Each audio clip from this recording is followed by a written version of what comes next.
Picture this. You're sitting on the couch doing something completely ordinary, scrolling through your phone, watching TV, maybe just zoning out after a long day. You're not calling your dog. You're not holding a treat. You're not even really paying attention. And then, out of nowhere, your dog just comes over, doesn't ask for anything, doesn't nudge your hand or whine or paw at you. They just settle right next to you, sometimes with one paw resting gently on your leg, and stay.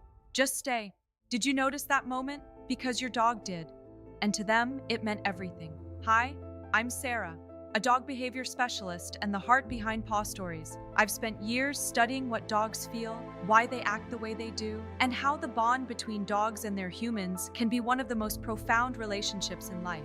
My goal is to help you truly understand what's going on in your dog's mind and heart, so you can respond in ways that make them feel seen, safe, and deeply loved. And this topic, this specific one, is one that genuinely moves me every time I come back to it, because most of us are waiting for the big moments, the frantic tail wagging when we come home, the zoomies, the jumping, the happy chaos. We think that's love. And yes, there's joy in that. But the deepest moments of love your dog has ever felt for you, they were quiet, subtle, and they almost certainly passed without you realizing what they really were. If understanding what your dog truly feels fascinates you as much as it fascinates me, subscribe and hit that like button. It helps me reach more dog lovers who want to go deeper into this beautiful bond. The moments you probably didn't recognize. Let me walk you through 5 behaviors that dog owners see every single day and almost universally misread. Not because they're not paying attention, but because no one ever told them what these gestures actually mean. Here's the first one to watch for: the soft, sustained gaze. Your dog looks at you, not because you said their name, not because you're holding food, just looks at you with soft, relaxed eyes. No tension around the brow, no hard stare, just a quiet, gentle look that holds for a few seconds before they naturally glance away. Most people think nothing of it, but that look, that is one of the most intimate things a dog can offer you. The second thing I see all the time is sleeping with physical contact. Not just near you, actually touching you, a paw resting on your ankle, their back pressed against your leg, their head on your feet. And again, owners think, oh, they just like warmth. Sometimes, but when it's not cold, when your dog had the whole couch and chose the square inch that puts them in contact with your body, that's not about temperature. Now the third pattern, following you from room to room with no agenda, not when you're heading to the kitchen, not when it's dinner time. I mean when you just get up to use the bathroom and your dog quietly trots behind you and waits outside the door. No urgency, no whining, just goes where you go. Some people laugh about this, but there's a beautiful reason it happens. Then there's this one that surprises people every time I bring it up: your dog yawning or stretching when you walk into a room. I know, it sounds like boredom, right? It's actually the opposite, and I'll explain why in a moment. And finally, bringing you a toy, a sock, a random object the moment you come home. Not to play, just to bring you something. I've had owners tell me, my dog always grabs a shoe when I get home. It's so weird. It's not weird. It's a love letter. They just write them differently than we do. The science behind that look. Here's where it gets genuinely fascinating. In 2015, a researcher named Takefumi Kikusui and his team at Azabu University in Japan published a study in the journal Science that changed the way behavioral scientists think about dogs and humans. They discovered that when a dog and their owner make eye contact, that soft, mutual gaze, both the human and the dog experience a significant rise in oxytocin, the same bonding hormone that surges between a mother and her newborn baby. Let that land for a second. This is the only documented case of an oxytocin bonding loop occurring across 2 different species that are not in a parent-infant relationship. It is, biologically speaking, extraordinary. But here's the part that really gets me. When your oxytocin rises, your body chemistry changes, including subtle changes in your sweat. And your dog, with a sense of smell estimated to be between 10,000 and 100,000 times more sensitive than yours, detects that shift, which makes their oxytocin rise even more, which makes yours respond in return. It's a loop, a biological love loop that your dog initiates every time they hold that soft gaze with you. What moves me most about this is that in dog-to-dog communication, a prolonged direct stare is actually a challenge. It can signal threat or dominance. So, when your dog looks at you with soft eyes and holds that gaze, they are consciously overriding one of their deepest social instincts. Not for a treat, not for survival, because you are the exception to that rule, because you are safe. This brings me to something that I think is the most important piece of context for everything we're talking about. Dogs are the only species on Earth that evolved over roughly 15,000 years in direct, intimate coevolution with humans. Not just living alongside us, but developing specific cognitive abilities to read our facial expressions, follow our pointing fingers, interpret the emotions in our voices. Research from Adam Miklosi's team in Budapest has shown that dogs follow human gaze and seek eye contact with their owners in moments of uncertainty in ways that wolves, even wolves raised by humans, simply do not do. Your dog wasn't just domesticated. They were shaped by thousands of years of natural selection to bond with you.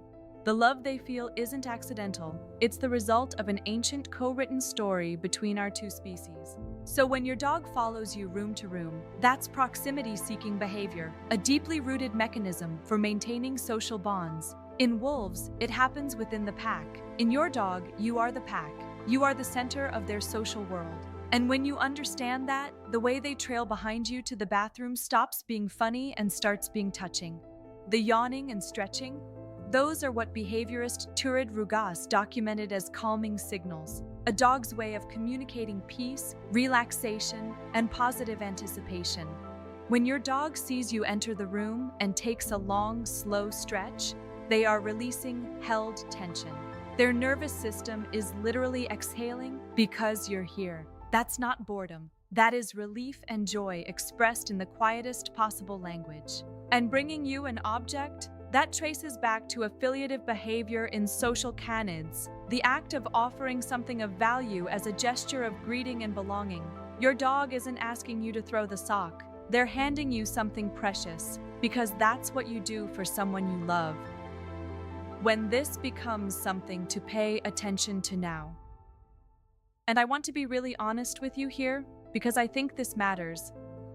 There is a line between a dog who loves you deeply and a dog who is in distress, and from the outside, they can look almost identical. Here's the key question I always ask owners. Does your dog choose you, or does your dog need you to feel safe at all? A securely bonded dog follows you because they prefer being near you. But if you disappear into another room for 10 minutes, they settle, they rest, they trust that you'll come back, they love you from a place of security. A dog with separation anxiety follows you because your presence is the only thing regulating their nervous system.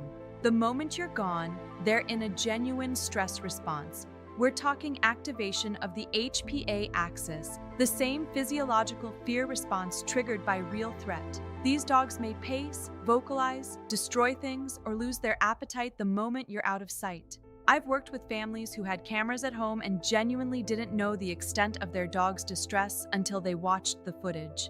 It was heartbreaking, and also the beginning of real help for that dog.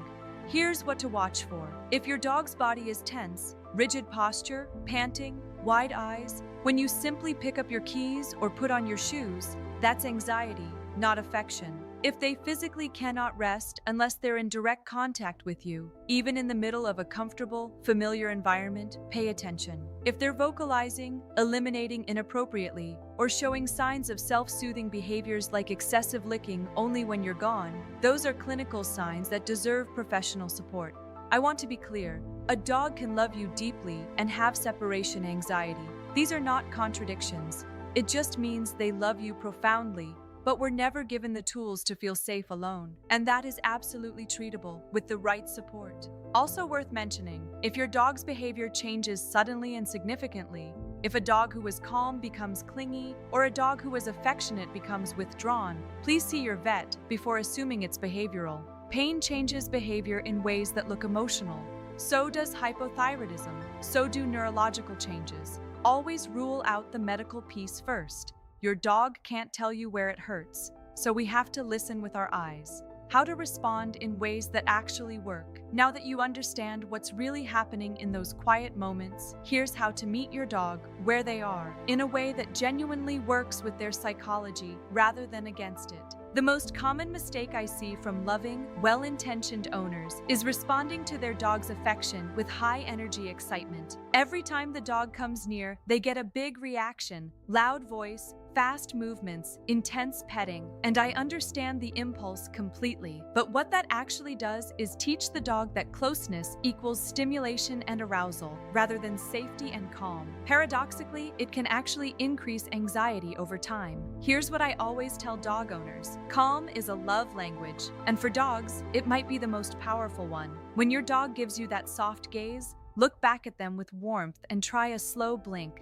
A long, gentle close and open of your eyes. In dog body language, that signals peace and non-threat. You'll often see them slow blink back. It's a whole conversation happening in a single gesture. When your dog comes to rest beside you, let them choose the contact. Don't immediately reach for the top of their head. That's actually one of the least preferred spots for most dogs. Research on touch and oxytocin suggests that contact initiated by the animal has a stronger bilateral bonding effect than contact imposed on them. Let them lean in, let them place their head where they want it, then meet them there, base of the neck, behind the ears, the chest. Watch their body soften. That's the signal you got it right. Practice what I call parallel presence, simply being in the same room, doing your own thing, in easy silence. Some of my most connected moments with dogs have happened in complete quiet. You don't have to be actively engaging to be strengthening the bond. Your calm, steady presence is itself a gift.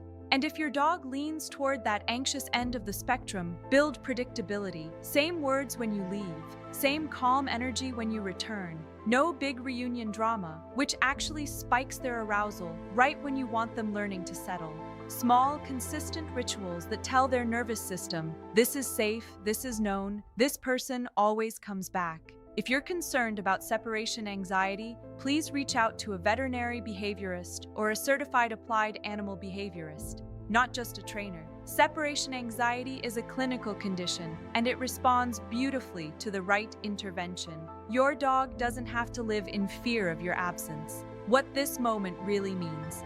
So let's go back to that moment. You, on the couch, doing nothing special, and your dog, for no practical reason at all, coming to rest beside you. Science tells us that dogs don't love us simply because we feed them. They love us because somewhere in the 15,000-year story of their evolution alongside ours, they developed something rare and remarkable: the capacity to form a genuine attachment bond across species, to seek us, to read us, to regulate their own nervous systems through our presence, to bring us random objects just because you walked through the door. That's not dependency, that is devotion.